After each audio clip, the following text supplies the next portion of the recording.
आप देख रहे हैं पूर्वांचल। नमस्कार, आप देख रहे हैं पूर्वांचल यूपी लाइव। मैं हूं राजेश सोनकर। हम इस समय पिपराइच के पतरा बाजार में हैं। आपको दिखाते हैं, एक कॉलेज है कौशल विकास योजना के तहत। यहां नर्सिंग की ट्रेनिंग दी जाती है और ये यहाँ पे एक तरह का देखिए ये स्वास्थ्य कैंप लगाया गया और यहाँ की नर्सिंग की छात्राएं हैं और इस तरह से जाँच कर रहे हैं। पहले हम आपका पहला काउंटर दिखाते हैं कि यहाँ पे पहला काउंटर ये कि यहाँ पे लोगों का पर्चा बन रहा है। और अब ये बताओ कि कितने लोगों का पर्चा बना चुका है? अभी हम 40-50 लोगों का बना चुके हैं। हाँ, ये बताओ कि इस तरह की पर्चा बनाने के लिए पहले क्या क्या कर रहे हो? पहले हम उनसे पूछ रहे हैं, उनका नाम पता एड्रेस पूछ रहे हैं। उसके बाद उनको क्या दिक्कतें हैं, क्या परेशानी है, उसके बाद हम उनका पर्ची बना रहे हैं, फिर उनको हम डॉक्टर के पास भेज रहे हैं। अच्छा, पहले अपने बारे में बताओ कि किस चीज़ की ट्रेनिंग कर रहे हो? हमारा नाम श्वेता है। हम जीडीए नर्सिंग कर रहे हैं। जैसे ये शारीरिक संबंधी की बीमारियां और भी सारी दिक्कतें हैं, उसी पर रिलेटेड हमारा ये काम है। ये नर्सिंग की ट्रेनिंग कर रही है, तुम लोग से भी बात कर रहे हो। क्यों छुप रही थी? हाँ, चेहरा क्यों छुपा रही हो? छुपाना नहीं चाहिए। चलो पहले नाम बताओ। निर्मा गुप्ता, क्या कर रही हो आप?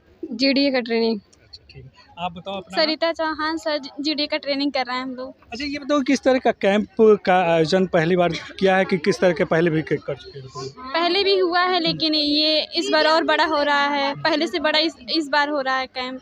हमारे लिए फर्स्ट टाइम है, ये हमारे लिए फर्स्ट टाइम है, इसीलिए थोड़ा एक्साइटेड है। देखिए, ये कह रही कि अभी हमारे लिए पहला चांस है। किस तरह का जो हुजूम होता है मरीजों का जो होता है, इस तरह से दिखाते। अब हम आपसे बात करना चाहें, पहले नाम बताओ तुम अपना।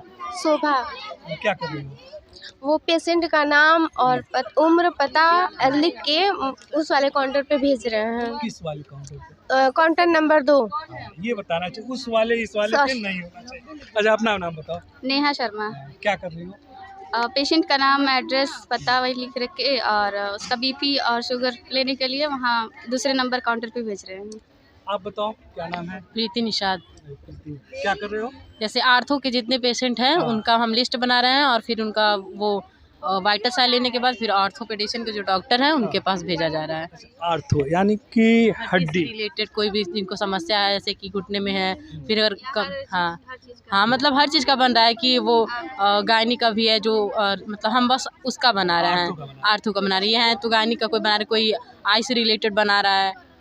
अरे देखिए, यहाँ पे अलग अलग पर्चा बन रहा है। कोई आर्थो बना रहा है, कोई गायनी का बना रहा है, कोई जनरल फिजिशियन के लिए बना रहा है। और ये देखिए, इस तरह से पर्चा बनाने के लिए खुद ये यहाँ की नर्सिंग ट्रेनिंग के बच्चियाँ आ रही हैं और मरीजों को यहाँ पे पर्चा बनाने के लिए सुविधा रही। हम अगले काउंटर पे चल रहे हैं, अगले काउंटर पे दिखाते हैं कि क्या हो रहा है। अगले काउंटर पे हम ये देखिए, काउंटर नंबर 2 पे बच्चियाँ हैं और इन बच्चियों से हम बात करना पाए। पहले अपना नाम और परिचय बताओ।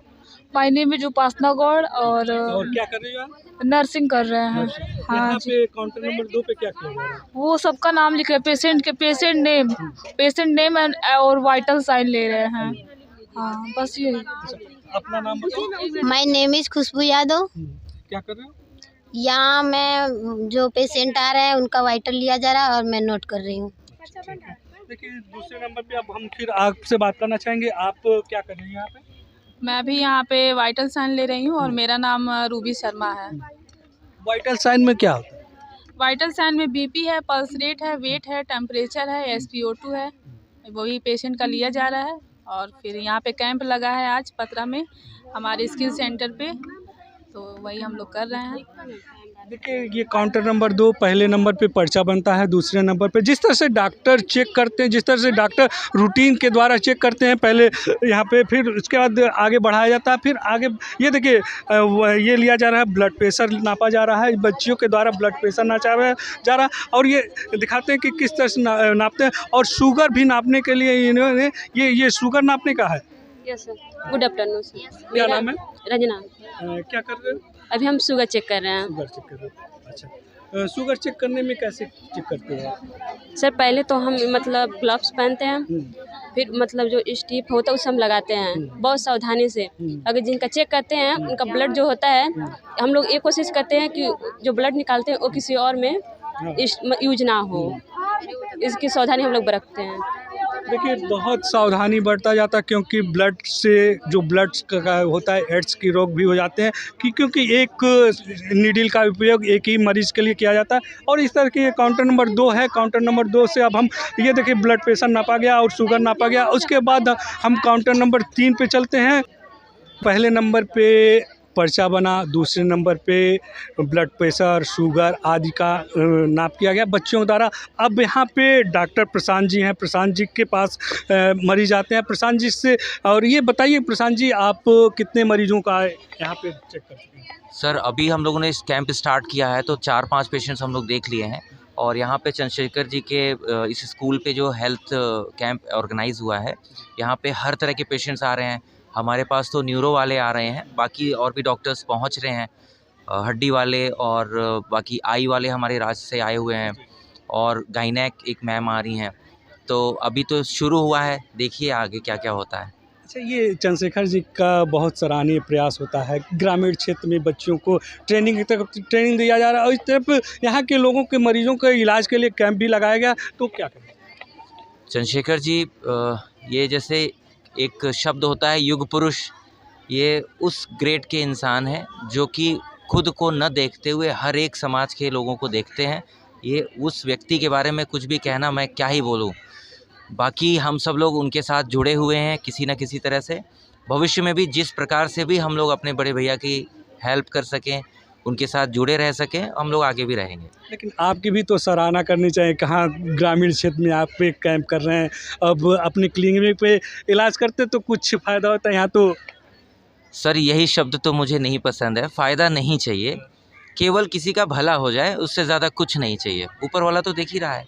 अच्छा, ये बताइए कि न्यूरो का बहुत ज़्यादा पेशेंट आ रहे हैं, तो क्या कारण मान रहे हैं? जो हम लोग अभी ग्रामीण क्षेत्र में जाते हैं तो सबसे ज़्यादा हम लोग कोशिश करते हैं कि पेशेंट को एजुकेट करें कि वो बीमारी बढ़ क्यों रही है या ख़त्म क्यों नहीं हो रही है। तो अगर वो लोग ये समझ जाते हैं कि क्यों बढ़ रही है और क्यों ख़त्म नहीं हो रही है, तो बीमारी में ना दवा की ज़रूरत पड़ेगी, ना किसी भी और भी चिकित्सा की ज़रूरत पड़ेगी। तो हम लोग ज़्यादा से ज़्यादा एजुकेट करते हैं, लोग समझते नहीं इस चीज़ को। देखिए प्रशांत जी, डॉक्टर प्रशांत है, इन्होंने कहा कि लोगों को जागरूक करना ही इनके मकसद है, क्योंकि जागरूक हो जाएंगे तो बीमारियां अपने आप कम हो जाएंगी। अब हम आगे काउंटर पे जाते हैं और दिखाते हैं। आप डॉक्टर प्रशांत जी से बात किया है, अब फिर अगले काउंटर पे पहुंच चुके हैं। ये बताओ कि पहले अपना नाम और परिचय बताओ। सर मेरा नाम कविता कनौजिया, मैं जीडीए की स्टूडेंट हूँ। यहाँ पर नवाज़ खान डॉक्टर आए हैं आई के पेशेंट को देखने के लिए। यानी कि आँख का यहाँ पे यहाँ आँख मतलब दिखा सकते हैं, कोई भी प्रॉब्लम हो तो। अच्छा, पहले क्या कर रहे हो तुम लोग? पहले ओपीडी हम लोग कर रहे हैं, उनका नाम, एड्रेस, उनका बीपी, टेम्परेचर और शुगर मतलब जिसको है उनका ले रहे हैं। देखिए ये यहाँ पे आँख के इलाज के लिए यहाँ पे बनाया गया है काउंटर। आपसे बात करना चाहेंगे, आपको अपना नाम परिचय बताओ। मेरा नाम नंदिनी चौहान है, जीडीए की स्टूडेंट हूँ। क्या कर रहे हैं? हम यहाँ पे नाम लिख रहे हैं, पेशेंट का नाम लिख रहे हैं। आपके हाथ में पर्चा है, तो आप बताइए अपना पहले नाम और परिचय बताएं। मेरा नाम है आकृति विश्वकर्मा, मैं जीडीए की स्टूडेंट हूँ। मैं यहाँ पे आई का ओपीडी कर रही हूँ। पेशेंट से मतलब उनका बीपी लेके ऐसे उनका वो एड्रेस मतलब लिख रही हूँ।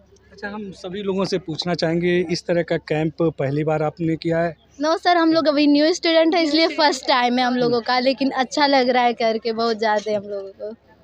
आप बोलो। हम मुझे भी बहुत अच्छा लग रहा है, ताकि स्टार्टिंग यहाँ से ही होगा तभी तो हॉस्पिटल में हम लोग अच्छे से करेंगे। आप बताओ। अच्छा लग रहा है, बहुत अच्छा लग रहा है। ठीक है। इन्होंने कहा कि हाँ बात है। इन्होंने कहा कि पहला टाइम है लेकिन अच्छा लग रहा है इस तरह की, क्योंकि इस तरह की प्रैक्टिकल होना चाहिए। किस तरह का प्रैक्टिकल होना चाहिए? अब आपसे नाम पूछेंगे क्या? मेरा नाम साधना प्रजापति है और मैं जीडीए की स्टूडेंट हूँ। क्या कर रहे हो? जो पेशेंट आ रहे हैं हम उनको ओपीडी के लिए यहाँ बुला रहे हैं, ताकि उनका वाइटल साइन और उनका एड्रेस, पता, फ़ोन नंबर नोट करके उनको दिखाने के लिए भेजा जा सके। देखिए सारी बच्चियाँ वाइटल साइन कर रही हैं। ये देखिए अभी ये ब्लड प्रेशर नापा जा रहा है, किस तरह से है ब्लड प्रेशर नाप के इसके बाद यहाँ पर्चा बनाएंगे। फिर पर्चा बनाने के बाद डॉक्टर के पास भेजेंगे, क्योंकि ये आँख के इलाज का काउंटर है। और हम आपसे बात करना चाहेंगे, क्या नाम बताओ? जी, मेरा नाम पूजा चौरसिया है और मैं जीडीए की स्टूडेंट हूँ और यहाँ पे पेशेंट का वाइटल ले रही हूँ। आप अपना नाम बताओ। मेरा नाम नजराना खातून है, मैं जीडीए की स्टूडेंट हूँ और यहाँ पर बीपी ले रही हूँ। अच्छा, सभी लोगों से हम एक क्वेश्चन पूछना चाहेंगे कि इसके पहले आपने क्या किया है? हम लोगों ने मतलब ब्लड निकालना सिखाया है। पहले कोर्स में एडमिशन से पहले पहले हम लोग 12th फाइनल मतलब सोचे कि हम लोग आगे जाना चाहते, इस वजह से हम लोग एडमिशन यहाँ पर करवाए। डायरेक्ट जॉब मतलब लग सके, मतलब छोटे से ही शुरुआत करना चाहते हैं हम लोग। यानी कि आत्मनिर्भर बनना चाहते यस सर। हैं। क्या बोलो? हाँ, वही आत्मनिर्भर बनना चाहते हैं, इंडिपेंडेंट बनना चाहते हैं। चलिए, देखिए सभी बच्चियां 12 करने के बाद यहाँ कोर्स में एडमिशन लिया है और आत्मनिर्भर बनने के हम अंदर चलते हैं किस तरह से जांच किया जा रहा है। ये ग्रामीण क्षेत्र का स्कूल है और यहाँ पे ग्रामीण क्षेत्र के लोगों का इलाज किया जा रहा है। यहाँ पे आँख के लिए इलाज किया जाता है। ये राज आई हॉस्पिटल के द्वारा इलाज किया जा रहा है और यहाँ पे देखिए किस तरह से ये बैठा के पूरी किस तरह से ये ग्रामीण क्षेत्र के लोगों के लिए आँख के बारे में ये पहले देखिए इस तरह से ये किस तरह से आँख की जांच की जा रही है, ये हम आपको दिखाते हैं और हम फिर डॉक्टर साहब से बात करना चाहेंगे। डॉक्टर साहब, ये बताइए कि आँखों की बीमारी बहुत ज़्यादा बढ़ रहा है, क्या? आँखों की बीमारी जो बढ़ रही है उसका यही एक इलाज है कि आप टाइम टू टाइम 6-6 महीने पे आँखों की जांच कराएं, ठीक है। नॉर्मल लोगों में जैसे कि बच्चों में हो गया या बड़ों में कुछ भी, बड़ों में मोतियाबिंद की परेशानी ज़्यादा बढ़ जाती है। बच्चों में जैसे कि स्कूल में बच्चे पढ़ते हैं तो उन्होंने चश्मे के नंबर ज़्यादा होते हैं, ठीक है, तो वो पीछे बैठे रहते हैं तो वो बच्चे बता नहीं पाते कि उनको क्लियर दिख रहा है कि नहीं। तो इस वजह से हम लोग स्कूल में भी कैंप वगैरह करते हैं ताकि वो बच्चों को जागरूकता रहे कि उनकी विजन प्रॉपर मतलब सही रहे, ठीक है। तो इस चीज़ का हम लोग कैंप लगाते हैं ताकि प्रॉपर सबको बच्चों को क्लियर रहे। अब नॉर्मल लोगों के लिए भी कैटरेक्ट छांटने के लिए भी कोई वो रहता है, बाकी सब कोई प्रॉब्लम नहीं है। डॉक्टर साहब, ये बताएं कि ये ग्रामीण क्षेत्र का परिवेश है और ग्रामीण क्षेत्र में किस तरह के मरीज आए हैं? ज़्यादातर कैटरेक्ट के ही आते हैं यहाँ पे गांव में, मोतियाबिंद के ही रहते हैं, डिस्टेंस के भी रहते हैं, मतलब चश्मे वश्मे के रहते हैं, तो उन लोग को हम लोग रेफ़र कर देते हैं हॉस्पिटल वगैरह में, क्योंकि वहाँ पे मशीनें से जांच हो जाती हैं। यहाँ पे मशीनें वगैरह उतना नहीं उपलब्ध हो पाती हैं, तो जो बच्चे नज़दीकों के लिए दिक्कत होती है और जो दूरी के लिए होती है उनको हम लोग हॉस्पिटल में रेफ़र करते हैं। ज़्यादातर यहाँ पे वही मोतियाबिंद के आते हैं। अच्छा, ये बताइए कि आँखों की बीमारी जैसे देखना बंद हो जाता है, बच्चे छोटे बच्चे बहुत ज़्यादा मोबाइल देखते हैं, तो इससे क्या प्रभाव पड़ता है? ये कहा जाएगा बच्चों को कि जैसे आप कोई भी मोबाइल वगैरह यूज़ करते हैं तो एक डिस्टेंस पे यूज़ करें। अब तो बच्चों का ये है कि ऑनलाइन क्लासेस होती हैं तो इस मना तो नहीं कर सकते हैं, लेकिन ये कह सकते हैं कि तो कोई मोबाइल यूज़ कर रहा है तो एक डिस्टेंस पे यूज़ करें, ठीक है। ज़्यादा पास करेंगे तो वो भी ब्राइटनेस वगैरह से भी इफ़ेक्ट पड़ता है आँखों में, तो इस वजह से यही चीज़ का कारण है। अच्छा, आँखों की बीमारी ना हो इसके लिए क्या उपाय किया जा सकता है? 6-6 महीने पे चेकअप कराते हैं, रूटीन चेकअप में रहेंगे तो ये चीज़ पता रहेगा कि आपको क्या दिक्कत है। आप अगर 6-6 महीने चेक नहीं करा रहे हैं और आपके चश्मे का नंबर है, ठीक है, तो वो नंबर मान लीजिए बढ़ता जा रहा है तो ये आपको पता नहीं रहेगा, तो ये चीज़ चेकअप कराना ज़रूरी रहेगा। अच्छा, ये बताइए कि खान पान की वजह से भी आँखों पर प्रभाव पड़ता है? ऐसा कुछ नहीं है, खान पान अपना डाइट तो अच्छी रखें, जाहिर सी बात है, डाइट अपनी अच्छी रखिए तो सब कुछ बढ़िया रहेगा। देखिए, डॉक्टर साहब ने बहुत अच्छी जानकारी दी है कि बच्चों को ऑनलाइन क्लासेस तो चल रहा है, इसलिए मोबाइल से दूर तो नहीं रखा जा सकता, लेकिन डिस्टेंस में यूज करें तो इससे आंखों पे कम प्रभाव पड़ेगा। स्वास्थ्य कैंप में हर तरह का अभी हम आपको आँख का इलाज के बारे में बताएं। यहाँ पे बच्चों का इलाज कर रहे हैं डॉक्टर राममिलन जी। डॉक्टर राममिलन जी बच्चों के इलाज के लिए यहाँ पे आए हुए हैं। ये स्वास्थ्य कैंप का आयोजन किया गया है। देखिए बच्चों का किस तरह से इलाज कर रहे हैं। इन्होंने बताया कि बच्चों को क्या खाना चाहिए, क्या नहीं खाना चाहिए, इस तरह सब के बारे में इनसे बात करेंगे। डॉक्टर साहब, ये बताइए कि अभी आपने कहा है कि बच्चों को कुछ इस तरह का खाना नहीं खिलाना चाहिए, जिस तरह से आपने कुछ बताया है। जी, आपका बहुत बहुत धन्यवाद। पहले तो मैं ये कहना चाहता हूँ आप लोगों को कि बच्चों को बीमार होने से बचाना है। बीमार होने के बाद इलाज तो हर कोई करता है, तो पहला प्राइमरी मोटो हर डॉक्टर का यही होना चाहिए कि बच्चे को बीमार होने से बचाएं। तो कैसे बचाएं बीमार होने से बच्चों? उसके लिए पहले चीज़ें जो डॉक्टर बताता है टाइमली उसको पहले दिखाएं। फर्स्ट प्रायोरिटी है टाइमली दिखाया जाए बच्चा बीमार होने से पहले। जैसे आज के ज़माने इस समय करंटली जो इस मंथ में चल रही है 1-2 महीनों में सिंपल कफ कोल्ड हो रहा है, जो कि वो सीरियस बीमारी न्यूमोनिया में कन्वर्ट हो जा रहा है। तो हम लोगों को सिंपल कफ कोल्ड हो रहा है जैसे, तो जो मेडिकल स्टोर से क्वैक से लेकर के दवाई खिला रहे हैं वो चीज़ को थोड़ा प्रोहिबिट करना चाहिए बच्चों के केस में खास करके, क्योंकि अगर हम उसको रोकेंगे, अगर पहले दिन दूसरे दिन में ही आके दिखवा लेते हैं तो वो सीवियर निमोनिया से होने से बच जाएगा। पहला ये पार्ट। दूसरा, अब उसको निमोनिया हर बच्चे को तो नहीं होता है और सीरियस में भी नहीं होता है, तो उसका न्यूट्रिशन पार्ट बहुत इंपॉर्टेंट होता है। तो हर बच्चे को न्यूट्रिशन के लिए मतलब जैसे घर की बनी हुई सारी चीज़ें, क्योंकि दाल चावल रोटी सब्जी, अगर हम बात करें बेसिक अगर खाना खाने के लिए तो बहुत सारी जगहों पे माई प्लेट करके एक ऐप है, मतलब गूगल पे अगर सर्च करेंगे तो माई प्लेट मिलता है, तो उसमें डालेंगे तो उसमें इटसेल्फ डिवाइड करेगा 4-5 पार्ट में कि हमारा ग्रेन कितना होना चाहिए, ग्रीन लीफी वेजिटेबल कितना होना चाहिए, मिल्क पार्ट कितना होना चाहिए, प्रोटीन कितना होना चाहिए। तो सारे पार्ट को पर डे हमको कंप्लायंस में डालना है हर मरीज़, हर घर पे, कि हम अपने बच्चे को घर का बना हुआ ताज़ा हरी सब्जियां जो भी सीजनल अवेलेबल हैं उसको खिलाएं, प्लस अगर वो अफोर्डेबल है तो सीजनल फल भी एक ऐड कर सकता है। मिल्क प्रोडक्ट में जो भी अगर मिल्क प्रोडक्ट है उसको ले सकते हैं। नॉन वेजिटेरियन है तो नॉन वेज भी अगर जिस अफोर्डेबिलिटी के हिसाब से हैं, अगर रोज़ तो नहीं हम कर सकते हैं, 1 दिन 2 दिन उसको भी ऐड करना चाहिए ताकि नेचुरल प्रोटीन्स कुछ आएँ। और फाइबर पार्ट जो लीफी वेजिटेबल लेंगे, ग्रेन्स लेंगे, उससे वेजिटेबल पार्ट आएगा, मतलब फाइबर आएगा, जिससे कि कॉन्स्टिपेशन बच्चों को बहुत ज़्यादा कॉमन हो गया है। आजकल क्या होता है कि बच्चा 6 महीने के बाद में कॉम्प्लीमेंट्री फीड स्टार्ट करना है, खाना खिलाना है 6 महीने बाद, माँ क्या करती है, दाल का पानी पिलाती है। तो दाल का पानी नहीं पिलाना होता है, दाल का गाढ़ा वाला हिस्सा देना होता है। लेकिन देखा यही जाता है कि दाल का पानी और रोटी का ऊपरी हिस्सा ही दिया जाता है। यही गलत है। पहले से लोग मतलब इस तरह करके आए हैं, तो हमारे जो घर की पहले जो बच्चे की सबसे कहते हैं कि प्रैक्टिस औरत होती है वो दादी होती है और नानी होती है। तो दादी नानी तो पहले जो करके आई हैं वही बताएंगी। कभी डॉक्टर कभी ये नहीं कहेगा कि आप छिलका दीजिए, क्योंकि छिलका अगर देंगे आप तो जाएगा तो ऊपर वाले हिस्से में, मुंह के माउथ के ऊपर वाले हिस्से को तारू बोलते हैं, जिसमें चिपकने के चांसेस होते हैं, तो उसको नहीं दिया जाता है। सही तरीका है दाल का गाढ़ा वाला हिस्सा, रोटी का गूदा वाला पार्ट, उसको डाल दीजिए, थोड़ी देर भिगाइए उसको, फिर उसका पेस्ट बनाइए।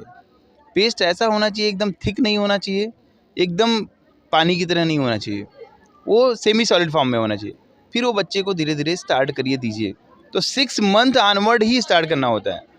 होता क्या है कि कोई इस तरह पे ध्यान नहीं देता है और धीरे धीरे बच्चा बड़ा होता जाता है दाल का पानी से। आपने कहा कि पेस्ट बनाया जाता है, बाहर में भी कुछ इस तरह के पेस्ट मिलते हैं, उसको खिलाया जाता है।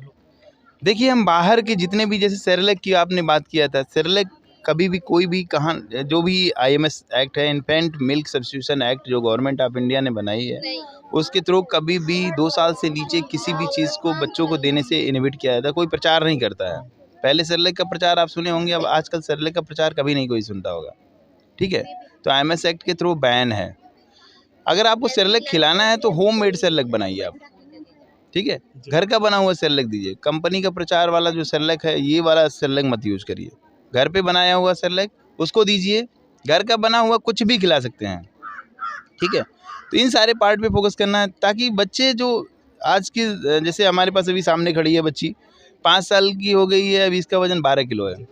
घर वालों को कंसर्न है कि हमारे बच्चे का वजन नहीं बढ़ रहा है, तो इसके लिए कंसर्निंग पार्ट 5 साल की हुई 12 किलो है, ये नहीं है।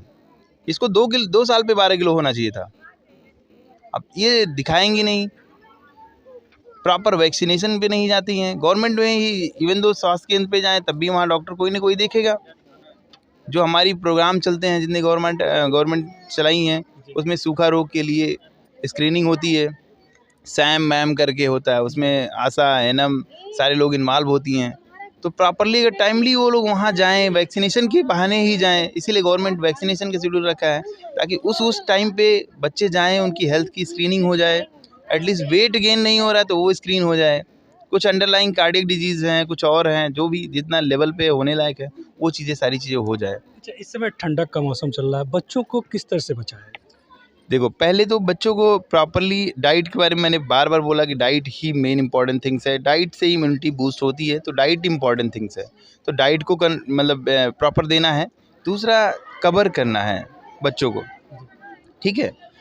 अगर किसी को कफ कोल्ड होता है तो कहते हैं रेस्पिरेटरी एटिकेट। घर में किसी भी पर्सन को अगर एक को हुआ है तो अगर छींकना है, खांसना है तो अपने मतलब या तो हैंकी यूज करे या तो एल्बो को यूज करे। तो रेस्पिरेटरी एटिकेट को फॉलो करें। अगर किसी को घर में सीरियस कफ कोल्ड हुआ है तो बच्चे से ट्राई करे कि दूर रहे 1 दिन 2 दिन, ताकि उस बच्चे को नहीं दे। अगर एक बच्चे को हुआ है तो सबको स्प्रेड करेगा ही, या किसी एडल्ट को। बच्चे तो कहीं बाहर जाते नहीं हैं, जाता है घर का मेल सदस्य या फीमेल जो भी अदल्ट या स्कूल गोइंग चाइल्ड है तो यहाँ से ले आ सकता है।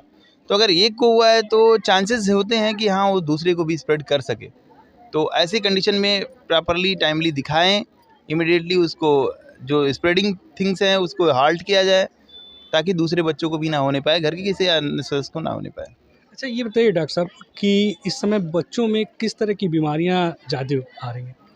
देखिए, इस समय करंटली जो मैं देख रहा हूँ कफ कोल्ड फीवर, जो कि करंटली फीवर जो आ रहा है इस बार वाले में 102 103 ऐसे जा रहा है, हाई ग्रेड फीवर के साथ आ रहा है। तो बेसिकली स्टार्ट हो रहा है वायरल निमोनिया के साथ। वायरल निमोनिया जनरली 5 से 7 दिन इटसेल्फ रिजॉल्व हो जाती है सिंपल पैरासीटामॉल देने से, ठीक है, सिंपल एंटीहिस्टामिनिक देने से। लेकिन अगर नहीं रिजॉल्व होता है तो हमेशा viral infection opportunistic bacterial infection को प्रोनाउंस करता है, ठीक है। तो वायरल इन्फेक्शन को प्रिवेंट कर देंगे तो बैक्टीरियल इन्फेक्शन होने के चांसेस कम होंगे। वायरल इन्फेक्शन होता है तो हमेशा इम्यूनिटी को सप्रेस कर देता है। तो जब इम्यूनिटी सप्रेस होगी तुरंत बैक्टीरियल इन्फेक्शन होने के चांसेस हो जाते हैं। तो उसको तुरंत इमीडिएटली दिखाया जाए, जो भी है, जहाँ भी लोकल लेवल पे है, किसी भी डॉक्टर को दिखाएं। नहीं समझ में आ रहा है तो तुरंत पीडियाट्रिशियन के पास जाके इमीडिएटली दिखाएं और प्रॉपर ट्रीटमेंट लें।